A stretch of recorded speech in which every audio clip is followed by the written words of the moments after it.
পৌষের শীতে কাঁপছে সারা দেশ। জনজীবনের স্থবিরতায় বিপাকে শ্রমজীবী ও ছিন্নমূল মানুষ। বিভিন্ন স্থানে মৃদু শৈত্যপ্রবাহ। চুয়াডাঙ্গায় সর্বনিম্ন তাপমাত্রা। মুঞ্জে পাত দিছি, সুটের গাদ দিছি, চাদর গাদ দিই, তাও হাত পাও টাটায় শুলে কিটকিটে। ঠান্ডা বাতাস, আগুন ছাড়া থাকতে পারি না।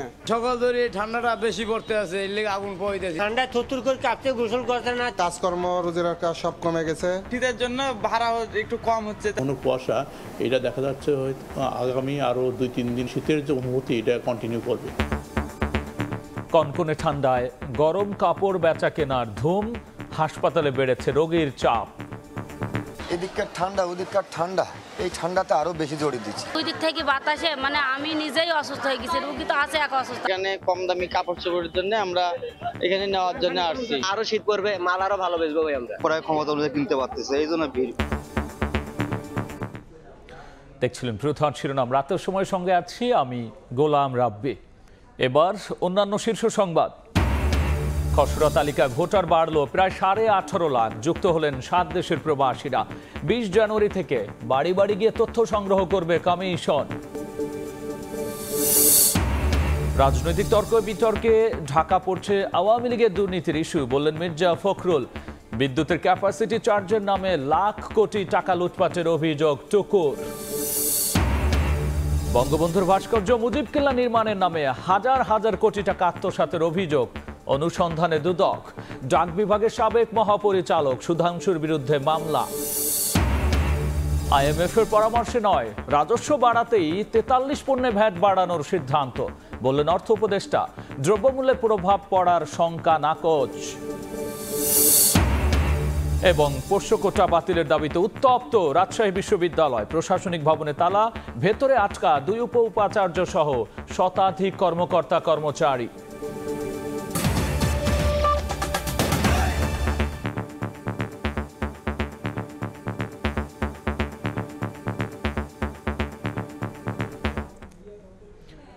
পৌষের শীতে কাঁপছে সারা দেশ। কুয়াশা ও হিমেল হাওয়ার দাপটে জনজীবনে নেমে এসেছে স্থবিরতা। সবচেয়ে বেশি বিপাকে শ্রমজীবী ও ছিন্নমূল মানুষ। রাস্তার পাশে আগুন জ্বালিয়ে শীত নিবারণের চেষ্টা করছেন কর্মহীন দিনমজুররা। রাজধানীতে মৌসুমের সর্বনিম্ন তাপমাত্রা 13.8 ডিগ্রি সেলসিয়াস রেকর্ড করা হয়। আর এমন পরিস্থিতি অব্যাহত থাকতে পারে আরও 2 থেকে 3 দিন। পৌষের শীতে সবচেয়ে কষ্টে পড়েছেন হতদরিদ্র, ছিন্নমূল ও স্বল্প আয়ের শ্রমজীবী মানুষ। হাড় কাঁপানো শীতে মিলছে না কাজ। দিনমজুর, নিম্ন আয়ের মানুষের দিন কাটছে অনাহারে, অর্ধাহারে। তাদের এই তিক্ত অবসর কাটছে আগুন জ্বালিয়ে। এই তাপই যেন শীতে তাদের একমাত্র ভরসা। শীতের পরিমাণ বেশি হওয়ার কারণে যারা কর্মজীবী মানুষ তারা অন্য জায়গায় কাজ করতে পারতেছে না। শরীর খুব নরম হয়ে গেছে ঠান্ডার কারণে। আর আমি আগুন এবছর এই প্রথম। ঠান্ডাতে মনে করেন যে বাড়াতে পারতেছিল ঘর থেকে। মৌসুমি পিঠার দোকান আর চায়ের টঙেও দেখা মেলে ভিন্ন আমেজ। ধোয়া ওঠা পিঠা কিংবা গরম চায়ের চুমুকে শীতের তীব্রতাকে প্রশমিত করতে ব্যস্ত নগরীর বাসিন্দারা। শীত আর পিঠার একটা মিল আছে। শীত আসলে মানুষ বেশি পিঠা খায়। শীতটাকে উপভোগ করি পিঠা খাওয়ার মাধ্যমে। গ্রামে হচ্ছে পিঠা তৈরি করতো, আমরা খেতাম, সেখানে টেস্ট। আর এখানে যদিও ওই রকম টেস্টটা পাচ্ছি না, কিন্তু তারপরও চালাই নিচ্ছি আর কি। বৃহস্পতিবার দিনভর রাজধানীর আকাশে দেখা মেলেনি সূর্যের। কুয়াশার চাদরে ঢাকা ছিল ব্যস্ত নগরী। নিম্ন তাপমাত্রার সঙ্গে হিমেল বাতাস যোগ হওয়ায় অনুভূত হয় তীব্র শীত। আজকে শহরে সর্বোচ্চ শীত পড়েছে, তাপমাত্রা অনেক কম। সারাদিন সূর্যের কোনো দেখা পাইনি। 2-3 দিন ধরে আর কি শীতের অনেক প্রকট। ঢাকায় শীত মনে করেন যে যেই পরিমাণ পড়তেছে ভাই, এই পরিমাণ বাইরে কোনো সিস্টেমই নাই। বৃহস্পতিবার রাজধানীতে চলতি মৌসুমের সর্বনিম্ন তাপমাত্রা রেকর্ড করা হয়। আবহাওয়া অফিস বলছে, ঘন কুয়াশার কারণে রাজধানী সহ সারা দেশেই শীতের তীব্রতা বেড়েছে। এমন পরিস্থিতি থাকবে আরও 2 থেকে 3 দিন। সারা দেশে দিনের তাপমাত্রা 2 থেকে 4 ডিগ্রি, কোনো কোনো জায়গায় 5 ডিগ্রি তাপমাত্রা কমে গেছে। বিশেষ করে আপনার রংপুর ডিভিশন, তারপরে হচ্ছে ঢাকা ডিভিশনে আমরা দিনের তাপমাত্রা অনেক কমে গেছে। এদিকে শীতবস্ত্রের দোকানগুলোতেও চলছে দর কষাকষি। সুলভ মূল্যে শীতের পোশাক কিনতে ভিড় করেন অনেকে। দিন মোহাম্মদ সাব্বির, সময় সংবাদ, ঢাকা। সারাদিন হিমেল হাওয়া, সন্ধ্যা নামতে আরও জেঁকে বসেছে শীত। বিপর্যস্ত নাগরিক জীবনে সবচেয়ে বেশি দুর্ভোগে স্বল্প আয়ের মানুষ।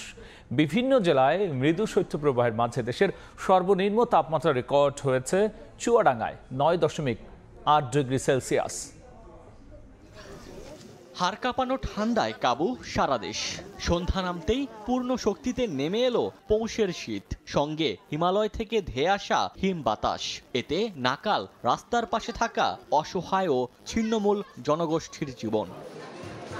এক টুকরো গরম কাপড়ও জোটেনি অনেকের ভাগ্যে, তাই তো খড়কুটো জ্বালিয়েই চলে শীত নিবারণের চেষ্টা। কম্বল মানুষ এখানে দেয় না, খালি আশা করি যে পাবো বোধহয় কোনোদিন। যদি একজনক দিবে ধরতে 10 জন এসে ঘুরাঘুরি করে, আর যাই না। ঠান্ডা আমাদের অপারেশন করতে তো ঢুকে না আছে ঠান্ডা নাগে টাটায় আগুন টাগুন বলে এখন হাতটা তো সেকি। শীতের তীব্রতা বাড়ায় জরুরি প্রয়োজন ছাড়া বাইরে নেই কেউ। খেটে খাওয়া নিম্ন আয়ের মানুষের দুর্ভোগ যেন দেখার নেই কেউ। শীতের কারণে আমাদের কাজকর্ম রোজগার কাজ সব কমে গেছে। শীতের জন্য কেউ বাড়াতে যাচ্ছে না, এজন্য আমাদের ভাড়াটা একটু কম। বৃহস্পতিবার সকালে দেশের বিভিন্ন স্থানে বয়ে যায় মৃদু শৈত্যপ্রবাহ। সর্বনিম্ন তাপমাত্রা চুয়াডাঙ্গায় রেকর্ড করা হয় 9.8 ডিগ্রি সেলসিয়াস। দৃষ্টিসীমা কমে যাওয়ায় অফিসগামী মানুষ এবং স্কুলগামী শিক্ষার্থীরা পড়ে ভোগান্তিতে। বর্তমান ভাড়া হচ্ছে না, আজকে 2 দিন ধরে ঠান্ডা। আমরা ঠান্ডার জন্য বাইরে হইতে পারতেছি না, রোডে পড়ে আছি, কাম কাজ নাই। শীতের তীব্রতায় হাট বাজারে গরম কাপড় কেনার ধুম পড়েছে। একটু কম দামে শীতবস্ত্র কিনতে রাস্তার পাশে ভ্রাম্যমাণ মার্কেটে বেশি ভিড় করেন ক্রেতারা। এখানে কম দামে জিনিস পায়, এই কারণে আসে। ভালো মন্দ জিনিস গরিব দুঃখী সবাই নিতে পারে। কম রেটে ছাড়তেছি ভাই জিনিসগুলো, ভাই এই কারণে বেচতেছি ভাই। মার্কেটে জিনিসগুলোর দাম বেশি, ক্রয় ক্ষমতা অনুযায়ী কিনতে পারতেছে, এই জন্য ভিড়। এদিকে শীতের তীব্রতার সঙ্গে সঙ্গে পাল্লা দিয়ে বাড়ছে শীতজনিত রোগ, তাই সবাইকে সতর্ক থাকার পরামর্শ চিকিৎসকদের। ওমর ফারুক, সময় সংবাদ। এবার অন্য প্রসঙ্গ। খসড়া ভোটার তালিকা প্রকাশ করল নির্বাচন কমিশন। 18,33,312 জন বেড়ে মোট ভোটার এখন 12,36,83,512 জন। ভোটার তালিকাকে প্রশ্নের ঊর্ধ্বে রাখতে এবার বাড়ি বাড়ি গিয়ে সব ভোটারের তথ্য যাচাই করা হবে বলে জানিয়েছে কমিশন। আর তালিকা নির্ভুল তথ্য দিতে অনলাইনে আবেদনের আহ্বানও জানানো হয়েছে।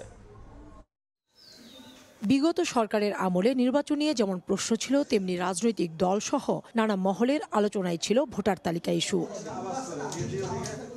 এবার নির্বাচন ব্যবস্থাকে প্রশ্নের ঊর্ধ্বে রেখে কাজ করতে চায় নাসিরউদ্দিন কমিশন। বৃহস্পতিবার 2024 সালের খসড়া ভোটার তালিকা প্রকাশ করল প্রতিষ্ঠানটি। খসড়া তালিকায় পুরুষ ভোটার 6,33,30,103 জন এবং নারী ভোটার 6,03,52,414 জন। এছাড়া তালিকায় যুক্ত করা হয়েছে 7 দেশের 13,151 প্রবাসীকে। সব মিলিয়ে মোট ভোটার এখন 12,36,83,512 জন। তালিকা নিয়ে আপত্তি গ্রহণের শেষ দিন 17 জানুয়ারি, যা 30 জানুয়ারির মধ্যে নিষ্পত্তির পর 2 মার্চ চূড়ান্ত ভোটার তালিকা প্রকাশ করবে ইসি। আগামী 20 জানুয়ারি থেকে শুরু হবে বাড়ি বাড়ি গিয়ে ভোটার তালিকা হালনাগাদ, যা শেষ হবে 30 জুনের মধ্যে। যাদের বয়স গতকালকে 18 বছর হয়ে গেছেন, তারা যদি তালিকাভুক্ত নাও হয়ে থাকেন এবং আমাদের এই প্রক্রিয়ার মধ্যে যদি তালিকাভুক্ত হন, তারা ভোট দিতে পারবেন। ইন্টারমিডিয়েট পিরিয়ডের কাউকে যদি আমাদেরকে অন্তর্ভুক্ত করতে হয়, তাহলে একটা আইনি পরিবর্তনের প্রয়োজন হবে। সেটা করব কিনা এটা নিয়ে আমরা ভাবছি। অতীতের ভোটার তালিকা নিয়ে যে প্রশ্ন তোলা হয়েছে তা কতটুকু নিরসন হয়েছে তা নিয়েও কথা বলেন কমিশনার সানাউল্লাহ। আমাদের বাড়ি বাড়ি যাচাই করতে যাওয়ার অন্যতম প্রধান উদ্দেশ্যই হচ্ছে এটি। একটা শুদ্ধ ভোটার তালিকা ছাড়া আমরা কনফিডেন্ট বোধ করছি না। আমরা যদি পুরা তালিকা যাচাই না করি, আমরা কি বের করতে পারবো যে কে বিতর্কিত? 2025 সালে ভোটার হওয়ার উপযুক্তরা ভোট দিতে পারবেন কিনা তা নিয়ে আলোচনার পর সিদ্ধান্ত নেওয়া হবে। ভোটারের বয়স নিয়ে রাজনৈতিক ঐকমত্য হলে সময় মতো ব্যবস্থা নেবে কমিশন। কাউসারা চৌধুরী কুমু, সময় সংবাদ, ঢাকা। রাজনৈতিক তর্কে বিতর্কে হারিয়ে যাচ্ছে আওয়ামী লীগের দুর্নীতি ইস্যু। এমন মন্তব্য করে বিএনপির মহাসচিব মির্জা ফখরুল ইসলাম আলমগীর বলেছেন, ক্ষমতা গেলে বিদ্যুৎ ও জ্বালানি খাতের সব দুর্নীতি পর্যালোচনা করে নেওয়া হবে ব্যবস্থা। আর স্থায়ী কমিটির সদস্য ইকবাল হাসান মাহমুদ টুকুর দাবি, লুটপাটের জন্য বিদ্যুৎ খাতকে ব্যবসা প্রতিষ্ঠানের রূপ দিয়েছিল আওয়ামী লীগ, করা হয়েছিল অর্থ পাচারের মাধ্যম। কুইক রেন্টাল অথবা রূপপুর প্রকল্প, যেখানে বিদ্যুৎ কেন্দ্র প্রতিষ্ঠা করা হয়েছে, সেখানে দুর্নীতির অভিযোগ উঠেছে তৎকালীন আওয়ামী লীগ সরকারের বিরুদ্ধে। একদিকে বিদ্যুতের দাম বাড়ানো এবং জনগণের কাছ থেকে সারচার্জ আদায় করা হয়েছে, অন্যদিকে তাদের নানা অনিয়মের কারণে ঋণের বোঝা বেড়েছে বাংলাদেশের। বিদ্যুৎ খাতের দুর্নীতি, অনিয়ম ও টাকা পাচারের ফিরিস্তি নিয়ে বৃহস্পতিবার গুলশানে দলের চেয়ারপারসনের কার্যালয়ে সংবাদ সম্মেলন করেন বিএনপির শীর্ষ নেতারা। দলটির স্থায়ী কমিটির সদস্য ইকবাল হাসান মাহমুদ টুকু অভিযোগ করেন, বিদ্যুৎ খাতে দুর্নীতির মহোৎসব চলেছে আওয়ামী লীগের শাসন আমলে। বিদ্যুৎ খাতটা ব্যবসার খাত বানিয়ে ফেলছিল এবং তারা বুঝতে পেরেছিল এই খাত থেকে কুইক মানি বানানো যায় এবং কোনো হিসাব না দিয়ে, কারণ বিদ্যুৎটা তো হাওয়া, বিদ্যুৎ দেখা যায় না। এখন এই ক্যাপাসিটি চার্জ, এই ক্যাপাসিটি চার্জের কোন মেশিনের কত ক্যাপাসিটি, কে এটাকে আইডেন্টিফাই করেছে? বিএনপি মহাসচিব মির্জা ফখরুল ইসলাম আলমগীর বলেন, রাজনৈতিক তর্ক বিতর্কের কারণে আওয়ামী লীগের দুর্নীতি আর অনিয়ম দৃষ্টির আড়ালে চলে যাচ্ছে। ক্ষমতায় গেলে এসব দুর্নীতির জন্য তাদের বিরুদ্ধে ব্যবস্থা নেওয়া হবে বলেও জানান বিএনপি মহাসচিব। রাজনৈতিক তর্ক বিতর্কে আপনার আওয়ামী লীগের যে দুর্বৃত্তায়ন, তাদের যে চুরি, তাদের যে আপনার লুটপাট, এটা কিন্তু আপনার নিচে পড়ে যাচ্ছে। আওয়ামী লীগের যে দুর্বৃত্তায়ন এবং আমরা যে ধ্বংস করে দিয়েছে দেশটাকে, এটা কিন্তু আমার যে ভাষায় বলতে যে পোকলা করে দিয়েছে, এটা কিন্তু মানুষ আস্তে আস্তে ভুলে যাবে। পতিত আওয়ামী লীগের বিদ্যুৎ খাতে দুর্নীতির কারণে আগামী 2027 সাল থেকে দেশ ভয়াবহ বৈদেশিক মুদ্রা সংকটে পড়বে বলেও আশঙ্কা প্রকাশ করেন বিএনপি নেতারা। সবচেয়ে বেশি দুর্নীতি হয়েছে বলে আমাদের কাছে মনে হয়েছে। আহমেদ সালেহীন, সময় সংবাদ, ঢাকা। কেবল নিজের জন্য নয়, ব্যবসা করা উচিত জনস্বার্থে। সকালে জাতীয় সমাজসেবা দিবসের আয়োজনে কথা বলেছেন প্রধান উপদেষ্টা ডক্টর মোহাম্মদ ইউনূস। তিনি জানিয়েছেন, সামাজিক ব্যবসার মাধ্যমে সব সমস্যার সমাধান সম্ভব। সরকারের চেয়ে ব্যক্তির ক্ষমতা বেশি মন্তব্য ডক্টর মোহাম্মদ ইউনূস বলেছেন, ব্যক্তি সত্তা জাগ্রত হলেই কেটে যাবে সব সংকট। এর আগে জাতীয় সংসদ ভবনের দক্ষিণ প্লাজায় বেলুন উড়িয়ে দিবসটির উদ্বোধন করেন ডক্টর মোহাম্মদ ইউনূস। পরে সবার সঙ্গে কুশল বিনিময় করেন তিনি। সরকারের ক্ষমতা একেবারে নস্যি, মানুষের ক্ষমতা প্রচন্ড শক্তি। আমরা সবাই যদি অল্প অল্প করে সেই নিঃস্বার্থে সঙ্গে সঙ্গে পরস্বার্থের কাজটাও করতে পারতাম, এটা যদি আমাদের মাথায় ঢুকতো, আমাদের মাথায় আমরা নিয়ে আসতাম, তাহলে আমাদের কোনো সমস্যা আর এদিকে তাকাতে হতো না, কারো মুখাপেক্ষি হতো না, কারো দিকে তাকিয়ে থাকতে হতো না। আমরা নিজেরাই সেটা সমাধান করতে পারি। পরের স্বার্থে ব্যবসা, যেটাকে আমরা সামাজিক ব্যবসা বলে, সেই ব্যবসাতে উৎসাহিত হয় এবং এখন হচ্ছে, মানুষ আস্তে আস্তে এটা বুঝছে। বিশেষ করে তরুণদের মধ্যে এটা আছে যে হ্যাঁ, আমি যখন ব্যবসা করব, নিজের স্বার্থে ব্যবসা করব এবং অন্যের স্বার্থে, পরের স্বার্থেও ব্যবসা করব, যেটাতে আমি যা যা দেখি হচ্ছে না, স্বাস্থ্য খাতে ঘাটতি আছে, স্বাস্থ্যের সেবা করি, শিক্ষা খাতে ঘাটতি আছে, শিক্ষা খাতে সেবা করি, সামাজিক ব্যবসা করি।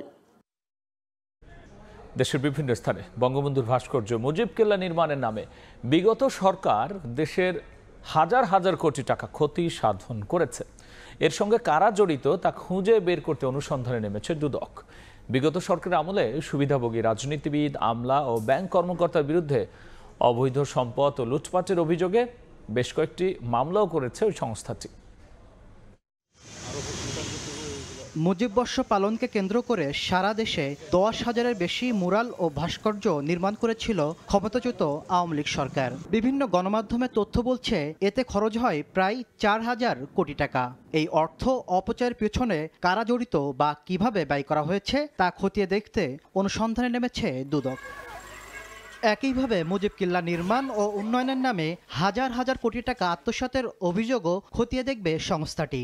দেশ জুড়ে বঙ্গবন্ধুর অপ্রয়োজনীয় ভাস্কর্য, মুরাল সরকারি অর্থ অপচয় এবং তছরূপের মাধ্যমে হাজার কোটি টাকা ব্যয়ে নির্মাণের অভিযোগের প্রেক্ষিতে এই কমিশন কর্তৃক এই বিষয়ে অনুসন্ধানের সিদ্ধান্ত গৃহীত হয়েছে। বৃহস্পতিবার বেশ কয়েকটি মামলাও করেছে দুদক। অবৈধ সম্পদ অর্জনের অভিযোগে বিএফআইইউ এর সাবেক প্রধান মাসুদ বিশ্বাস ও তার স্ত্রীর বিরুদ্ধে মামলা করা হয়েছে। চুয়াডাঙ্গা 1 আসনের সাবেক এমপি সুলাইমান হক জোয়াদ্দার ও তার স্ত্রীর বিরুদ্ধেও 11 কোটি টাকা অবৈধ সম্পদের প্রমাণ মিলেছে। অভিযোগ সংশ্লিষ্ট আক্তারি জোয়াদ্দার এবং অবৈধ সম্পদ অর্জনে সহায়তার জন্য তার স্বামী জনাব সুলাইমান হক জোয়াদ্দারের বিরুদ্ধে মানি লন্ডারিং প্রতিরোধ আইন 2012-এর 4-2 এবং 4-3 এবং দণ্ডবিধির 109 ধারায় আরও একটি মামলা রুজুর সিদ্ধান্ত গৃহীত হয়েছে। এদিকে সরকারি প্রকল্পের টাকা লোপাটের মামলায় জড়িয়েছেন সাবেক ডাক বিভাগের মহাপরিচালক সুধাংশু শেখর ভদ্র। তার বিরুদ্ধে প্রায় 92 কোটি টাকা আত্মসাতের অভিযোগ এনেছে দুদক। এছাড়া ঋণের নামে 500 কোটি টাকা আত্মসাতের অভিযোগে কিয়া গ্রুপের চেয়ারম্যান আব্দুল খালেক পাঠান সহ 6 জনের বিরুদ্ধে মামলার সিদ্ধান্ত নিয়েছে দুদক। নতুন করে ব্যাংকে 134 কোটি টাকা অস্বাভাবিক লেনদেনের অভিযোগে সাংবাদিক মুন্নি সাহা ও তার স্বামী কবির হোসেন তাপসের বিরুদ্ধে অনুসন্ধান করবে দুদক। তাসলিম তৌহিদ, সময় সংবাদ, ঢাকা। পোষ্যকোটা বাতিলের দাবিতে রাজশাহী বিশ্ববিদ্যালয়ের প্রশাসনিক ভবনের প্রধান ফটকে তালা ঝুলিয়ে দিয়েছেন আন্দোলনরত শিক্ষার্থীরা। ভেতরে আটকা পড়েছেন 2 উপাচার্য সহ শতাধিক কর্মকর্তা কর্মচারী। সন্ধ্যা 7টার দিকে অবরুদ্ধরা তালা ভেঙে বের হওয়ার চেষ্টা করলে বাধা দেন শিক্ষার্থীরা। শুরু হয় তর্ক বিতর্ক ও হট্টগোল। অবরুদ্ধ কর্মকর্তারা জানিয়েছেন দীর্ঘক্ষণ আটকে থাকায় অসুস্থ হয়ে পড়েছেন কয়েকজন। এদিকে আন্দোলনরত শিক্ষার্থীদের দাবি তালা দেওয়ার আগে প্রশাসনিক ভবন থেকে সকলকে বের হয়ে আসার আহ্বান জানানো হলেও গুরুত্ব দেওয়া হয়নি। দাবি না মানলে আগামী রোববার থেকে ক্লাস পরীক্ষা বর্জনের হুঁশিয়ারি দিয়েছেন আন্দোলনকারীরা। এর আগে বুধবার পোষ্যকোটা 4 থেকে কমিয়ে 1% রাখার সিদ্ধান্ত নেয় বিশ্ববিদ্যালয় প্রশাসন, আর সেই সিদ্ধান্ত প্রত্যাখ্যান করেন শিক্ষার্থীরা।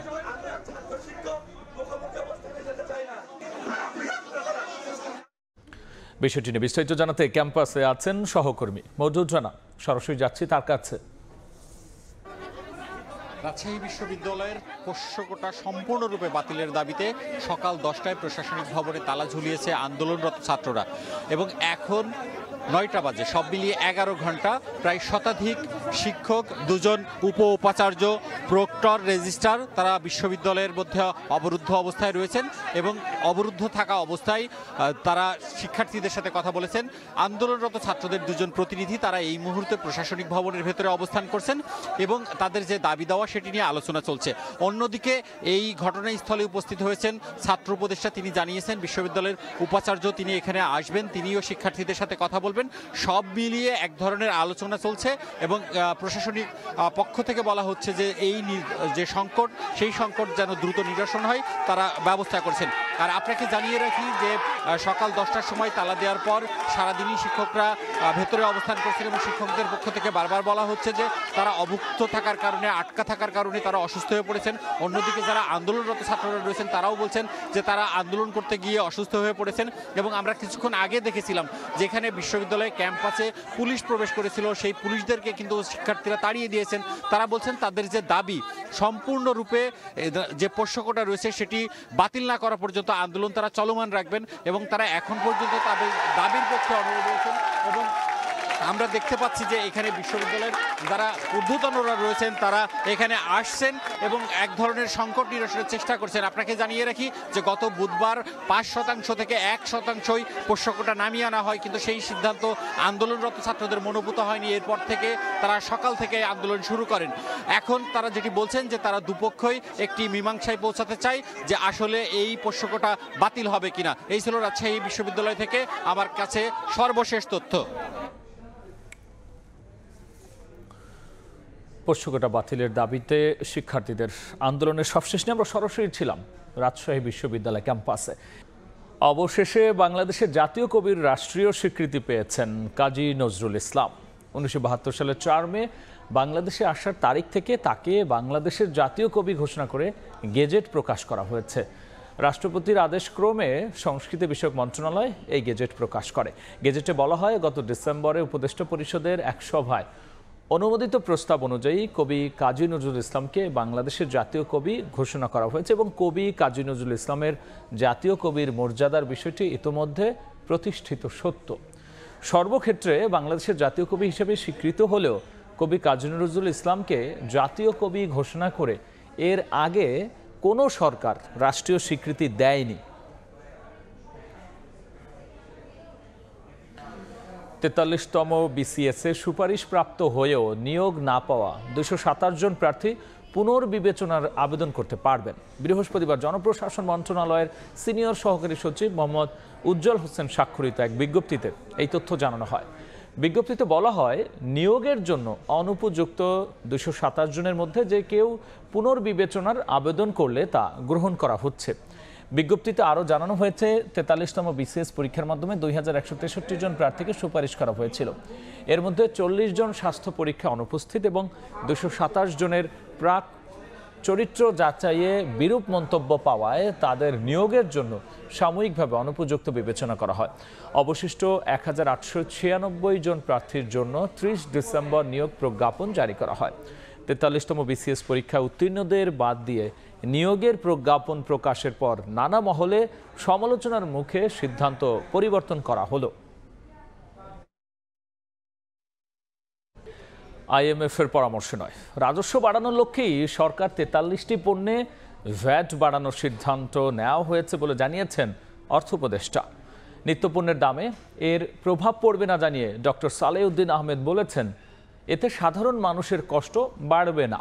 সচিবালয়ে ক্রয় সংক্রান্ত উপদেষ্টা পরিষদের বৈঠক শেষে তিনি জানিয়েছেন, 3 তারকা থেকে সর্বোচ্চ মানের হোটেলগুলোর ক্ষেত্রে কর বাড়ানো হলেও সাধারণ হোটেলের ক্ষেত্রে এটি প্রযোজ্য হবে না। বিভিন্ন আমদানি পণ্যে কর ছাড় দিতে গিয়ে বড় অঙ্কের রাজস্ব হারাতে হয়েছে সরকারকে, আর সেই ঘাটতি মিটিয়ে রাজস্ব আয় বাড়াতে এবার সাধারণ ভোক্তার উপর ভর করছে এনবিআর। চলতি 2024-25 অর্থ বছরের মাঝপথে এসে হঠাৎই ভ্যাট, সম্পর্ক শুল্ক সহ বিভিন্ন ধরনের কর বাড়িয়ে রাজস্ব বাড়ানোর উদ্যোগ নেওয়া হয়েছে। এ কারণেই হোটেল, রেস্তোরাঁ, পোশাক সহ কম ভ্যাট রয়েছে এমন 43 ধরনের পণ্য ও সেবার উপর ভ্যাট বাড়িয়ে 15% আরোপের প্রস্তাব করেছে সংস্থাটি। এরই পরিপ্রেক্ষিতে বুধবার উপদেষ্টা পরিষদের বৈঠকে সংশোধনী সহ মূল্য সংযোজন কর ও সম্পূরক শুল্ক সংশোধনী অধ্যাদেশ 2025-এর খসড়ায় নীতিগত অনুমোদন দেয়া হয়। বৃহস্পতিবার সকালে সচিবালয়ে ক্রয় সংক্রান্ত উপদেষ্টা পরিষদের বৈঠক শেষে অর্থ উপদেষ্টা ভ্যাট আরোপের ব্যাখ্যা দেন। চাল, ডাল সহ অত্যাবশ্যকীয় জিনিসের আমদানি শুল্ক বাদ দেওয়া হয়েছে জানিয়ে অর্থ উপদেষ্টা সাংবাদিকদের বলেন, IMF এর শর্ত পূরণ করতে নয়, রাজস্ব ঘাটতি মেটাতেই কিছু পণ্যে কর আরোপের সিদ্ধান্ত নিয়েছে সরকার। আমাদের রাজস্ব গ্যাপ এত বেশি, আমি তো আর বড় করে বা ডেফিসিট ফাইন্যান্সিং করে তো আমরা যেতে পারবো না। IMF এর না, আমরা রিসোর্স গ্যাপ আমরা ক্যালকুলেট করেছি কত টাকা লাগে, এটা চিন্তা ভাবনা করি কিন্তু করা। ভ্যাট আরোপের সিদ্ধান্তে নিত্যপণ্যের দামের উপরে প্রভাব পড়বে না। ইনফ্লেশনের মেইন আমাদের ওয়েটটা ইন্ডিকেটরসগুলো হলো চাল, ডাল, এইগুলো আপনারা জানেন। আমরা যে সমস্ত জিনিসের দাম বাড়িয়েছি ওগুলোর ভেরি ইনসিগনিফিক্যান্ট পার্ট অফ আমাদের ইনফ্লেশনের বাজেটে। দেশের অর্থনৈতিক অবস্থা ভালোর দিকে জানিয়ে উপদেষ্টা বলেন, নতুন বছরে স্থিতিশীল হবে দেশের অর্থনীতি। অর্থনীতি স্ট্রং তো হয়েছে। প্রসূন আশিস, সময় সংবাদ, ঢাকা। ভোগান্তির শুরুটা গাড়িতে উঠতে গিয়ে, ভিড় ঠেলে ওঠার পর আসন না মিললে দাঁড়িয়ে কিংবা ঝুলে যাওয়াটাই নিয়তি। আর এতে বিপাকে পড়েন আসনধারীরাও। গবেষণায় দেখা গেছে, রাজধানী প্রায় 72% মানুষের মতে ঢাকার গণপরিবহনের সময়সূচি মেনে না চলাই যাত্রী ভোগান্তির বড় কারণ। তাই দুর্ভোগ কমাতে অবকাঠামোগত প্রকল্পে না গিয়ে সময়সূচি মেনে বাস পরিচালনে গুরুত্ব দিয়ে আলাদা লেন রাখার পরামর্শ বিশেষজ্ঞদের। সঙ্গে নজরদারি বাড়াতে GPS প্রযুক্তি ব্যবহারের দিকেও নজর দেয়া তাগিদ তাদের। আল আমিন তুষারের রিপোর্টে দেখব বিস্তারিত। যাত্রী তোলার এমন অসুস্থ প্রতিযোগিতার কারণ যাত্রী সংখ্যার তুলনায় অপ্রতুল গাড়ির সংখ্যা। যদিও রাস্তার তুলনায় সেই সংখ্যাটা কিন্তু বেশি, যা কিনা বিশ্বের সবচেয়ে যানজট প্রবণ শহরগুলোর একটিতে পরিণত করেছে ঢাকাকে। বাসকে নিয়ন্ত্রণে না এনে মেট্রো রেল আর BRTর মতো বড় বড় প্রকল্প হাতে নেওয়া হলেও এর সুফল পাবেন না গণপরিবহন ব্যবহারকারীর সিংহভাগ মানুষ।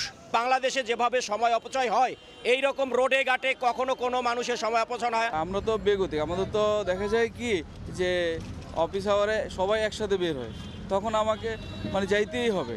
আসলে মামলাটাই সমাধান না, সমাধান হলো সবার সচেতনতা। যাত্রী হিসাবে সেও যেমন সচেতন, ড্রাইভারদের সচেতন দরকার। সবাই সচেতন হলেই সব সমস্যার সমাধান হবে। সাস্টেনেবল আরবান ট্রান্সপোর্ট ইন্ডেক্স বলছে, ঢাকার অর্ধেকের বেশি মানুষ গণপরিবহনের প্রাপ্যতা নিয়ে সন্তুষ্ট নয়, অসন্তুষ্ট সময়ানুবর্তিতা নিয়েও। বাস রুট রেশনালাইজেশনের মাধ্যমে 10 মিনিট পর পর বাস চালানোর নিয়ম রাখা হলেও সেটিও দেখেনি আলোর মুখ। ধাক্কাইতে ধাক্কাইতে ও যত সময় ধাক্কানোর নাম না হবে তত সময় ছাড়বে না। প্রত্যেকটা সেক্টরে একটা টাইম শিডিউল করে দিলে যে এখানে এই টাইমে এই বাসটা থামবে, যেখানে সেখানে না দাঁড়াইলে যানজট সৃষ্টি হতো না এবং অ্যাক্সিডেন্টের হার কমতো। বেশ কয়েকটি গবেষণা প্রতিবেদন বিশ্লেষণ করে পাওয়া গেছে, ঢাকায় 2007 সালে একটি গাড়ির গড় গতিবেগ ছিল প্রায় 21 কিলোমিটার প্রতি ঘন্টায়। সেটা এবছর কমতে কমতে নেমে এসেছে 4.7 কিলোমিটারে। এ অবস্থায় প্রতি কর্মঘণ্টার যে আর্থিক অপচয় তা যদি হিসাব করা হয়, বাৎসরিকভাবে সেই সংখ্যাটা দাঁড়াবে 50,000 কোটি টাকার বেশি। নির্ভরযোগ্য বাস নেটওয়ার্ক যাত্রীদের সন্তুষ্টির মাত্রা বাড়াবে স্বীকার করে নিজেদের জায়গা থেকে বাস মালিক এবং চালকদের সঙ্গে নিয়ে সরকারের পাশে থাকার কথা জানাচ্ছে সড়ক পরিবহন মালিক সমিতি। এদিকে আসছে ফেব্রুয়ারি থেকেই ঢাকার অন্তত 9টি রুটে সময়সূচি অনুযায়ী বাস পরিচালনা শুরুর কথা বলছে বাংলাদেশ সড়ক পরিবহন কর্তৃপক্ষ। টাইমিং একটা বিষয়, অনেক মালিকদেরও অনীহা, কারণ এটা দীর্ঘদিনের একটা অভ্যাসে পরিণত হয়ে গেছে। এই অবস্থার পরিবর্তন করার জন্য আমরা উদ্যোগী হচ্ছি। তো ওই 9টা রুট আমরা চালু করে দেব, আমরা এবার ফেব্রুয়ারি মাসে চালু করে দেব। যখন এটা আমরা চালু করব কোনো কম্পিটিশন হবে না, সে সিরিয়ালি যাবে, টাইম অনুযায়ী সে যাবে।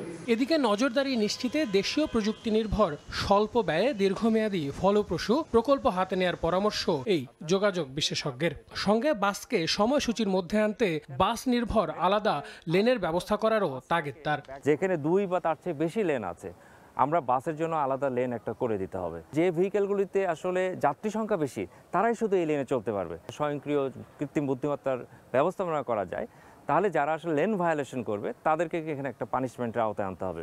দুর্ভোগ ভোগান্তিতে ভরা রাজধানীর গণপরিবহন সংস্কারে তাই নীতি নির্ধারকদের সঙ্গে রাজনৈতিক দলগুলোকেও ভূমিকা রাখার আহ্বান সংশ্লিষ্টদের। আল আমিন তুষার, সময় সংবাদ, ঢাকা।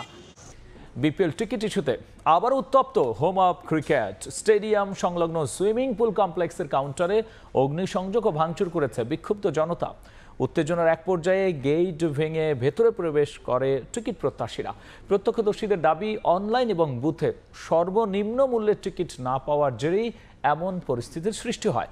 আছে ব্যাপক কালোবাজারির অভিযোগও। আবারও উত্তপ্ত হোম অফ ক্রিকেট, আবারও ঘটেছে ভাঙচুর, ঘটেছে টিকিট বুথে অগ্নিসংযোগের মতো ন্যাক্কারজনক ঘটনাও। এসব চিত্র স্টেডিয়াম সংলগ্ন সুইমিং পুল কমপ্লেক্সের টিকিট কাউন্টারের।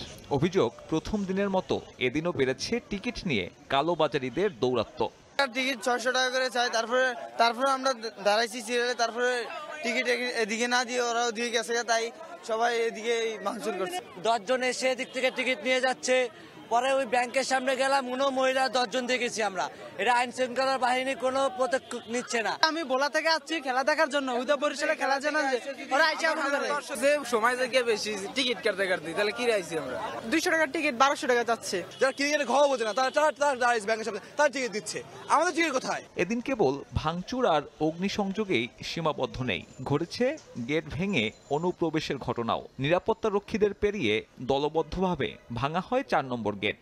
তাতে ফিজিক্যাল বুথে বন্ধ করে দেয়া হয়েছে টিকিট বিক্রি। সাধারণ ক্রিকেট প্রেমীদের জন্য যা বাড়িয়েছে ভোগান্তি। টিকিট এখানে পাওয়া যায় না, আসে দেখতেছি কোনো ভাঙচুর, আগে থেকে মনে হয় টিকিট নাই এখানে। বছরে একবার বিপিএল খেলা দেখতে আসে, তো যার কারণে টিকিট না পেলে এই ক্ষোভটা মানুষের মধ্যে সৃষ্টি হয়েছে। সৃষ্টি হওয়ার কারণে এখন ছেলেপেলে সবাই মিলে ভাঙচুর করছে। এত কষ্ট করে এসে যদি টিকিট না পাই, আমাদের কিভাবে হতাশ বানাচ্ছে। এখানে আসলাম, এসে দেখি যে টিকিট নিয়ে চলে গেছে, টিকিট পাওয়া যাচ্ছে না। 20 মিনিট টিকিট দেওয়ার পরে আবার টিকিট অফ করে দিছে। আজকে আবার বলছে 10টা বাজে টিকিট দিবে, আমরা 10টা বাজে আসছি, 10টা বাজে টিকিট দেয় না, আমরা 12টা পর্যন্ত লাইনে দাঁড়াইছিলাম। এর আগে বিপিএল এর প্রথম দিনেও উত্তপ্ত ছিল হোম অফ ক্রিকেট। পরে সেনাবাহিনীর উপস্থিতিতে পরিস্থিতি নিয়ন্ত্রণে আনা হয়। এদিনও বাড়ানো হয়েছে আইন শৃঙ্খলা বাহিনী। সাব্বির মিথুন, সময় সংবাদ, ঢাকা। এ পর্যায়ে শীর্ষ সংবাদ জানিয়ে দিচ্ছি আরো একবার। মুঞ্জিয়া পাত দিছি, সুটের গাদ দিছি, চাদর গাদ দিই, তাও হাত পা টাটায় শুলে কিটকিটে ঠান্ডায় থরথর করে কাঁপছে, গোসল করতে না। পৌষের শীতে কাঁপছে দেশ, জনজীবনের স্থবিরতা। আগুন জ্বালিয়ে শীত নিবারণের চেষ্টায় ছিন্নমূল মানুষ। ঢাকায় সর্বনিম্ন তাপমাত্রা, বিভিন্ন স্থানে মৃদু শৈত্যপ্রবাহ। খসড়া তালিকায় ভোটার বাড়ল প্রায় 18.5 লাখ। যুক্ত হলেন 7 দেশের প্রবাসীরা। 20 জানুয়ারি থেকে বাড়ি বাড়ি গিয়ে তথ্য সংগ্রহ করবে কমিশন। এবং রাজনৈতিক তর্ক বিতর্কে ঢাকা পড়ছে আওয়ামী লীগের দুর্নীতির ইস্যু, বললেন মির্জা ফখরুল।